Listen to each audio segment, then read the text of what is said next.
Barishal port road মৎস্য অবতরণ কেন্দ্রের ব্যবসায়ীরা জিম্মি মালিক সমিতি এবং ইজারাদারদের কাছে। একদিকে আগের চেয়ে দ্বিগুণ চাঁদা তুলছে বরিশাল সিটি কর্পোরেশনের নতুন ইজারাদাররা। চাঁদা দিতে হচ্ছে মালিক সমিতির নামেও। ইজারাদার তা অস্বীকার করছেন। মালিক সমিতি বলছে মামলা চালাতে অতিরিক্ত কিছু টাকা নেওয়া হচ্ছে। বিস্তারিত জানাচ্ছেন শাহিন হাসান।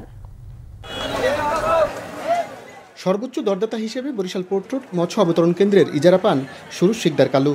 দখল বুঝে নেওয়ার পর থেকে দোকান প্রতি সর্বোচ্চ 10 টাকার জায়গায় বরিশাল সিটি কর্পোরেশনের স্লিপ দিয়ে নিচ্ছে 100 টাকা করে। অন্যদিকে 5ই আগস্টের পর নতুন দখলে নেয়া নতুন মালিক সমিতির নেতারা গড়ে প্রতিদিন কমপক্ষে 65টি মাছঘর থেকে মন প্রতি 30 টাকা করে চাঁদা তোলেন। গড়ে প্রতি ঘর থেকে মন প্রতি 30 টাকা করে প্রতিদিনই চাঁদা নেওয়া হচ্ছে 29,000 টাকারও বেশি। এর বাইরে 3 শতাধিক ছোট ছোট মাছ ও তরকারি ব্যবসায়ী থেকেও নেওয়া হয় 20 টাকা করে। কাজকাম করে দেবে 3 লাখ 3.5 লাখ টাকা। এবং আমরা এই যে আমাদের দৃশ্য জায়গায় যে বাজারটা যেটা আপনাদের নিয়ে আমরা সম্মিলন করছি, এটা আমাদের মামলা চালাইতে হবে 2-2.5 লাখ টাকা লাগবে। এই দুইটা কাজের জন্য আমরা আমাদের সংগঠনের মুরব্বীরে বসিয়া তারা এটা 20 টাকা বাড়াইয়া এই খরচাটা আমাদের চালানোর জন্য 30 টাকা আমরা প্রতিদিন 100 করে দিই। দেখলো এই যে যারা ডাকানছে গাড়ের তাদের জন্য দেয় 20 টাকা 30 টাকা, তারপর 50, এখন নাই 100 করে। মালিক সমিতি দেওয়া লাগে মন প্রতি 30 টাকা। অতিরিক্ত চাঁদা তোলার ঘটনা জানেন না দাবি ইজারাদারের। মালিক সমিতির অজুহাত অতিরিক্ত টাকা নিতে হচ্ছে মামলার খরচ সহ কিছু কারণে। আমি একটা 4-5 দিন যাবত নাই বেড়াইতে আসছি, আমি জানি না বলতে পারবো।